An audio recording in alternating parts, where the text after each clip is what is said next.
my children! Did you know that you are descended from hundreds, if not thousands of people from history?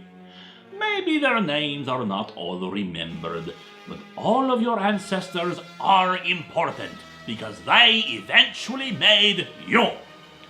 That being said, you probably aren't a descendant of Dracula.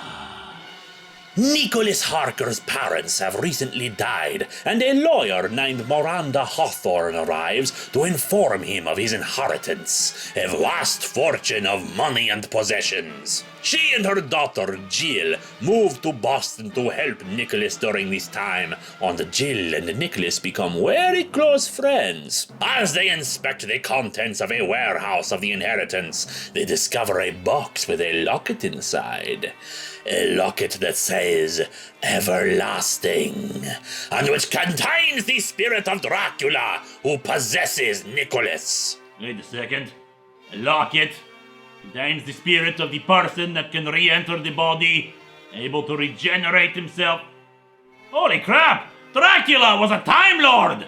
Nicholas has problems enough in school as he is attracted to a girl who is already dating someone else. But the spirit of Dracula haunts him in mirrors, encouraging him to let him take control and give him the confidence he doesn't have normally. Nicholas and Jill attempt to learn more about the locket by going to a fortune teller, but unfortunately, she senses the evil within it and tells them to leave. Later that night, Dracula returns to the shop and bites her neck to make sure she does not warn anyone, killing her. Her daughter Kate, however, begins investigating on her own and discovers that her mother was reading the Dracula novel before she died. Using magic, she conjures up the spirit of Bram Stoker, who confesses that the events of the novel were in fact reality, and all the people within it were real people, and their descendants live on.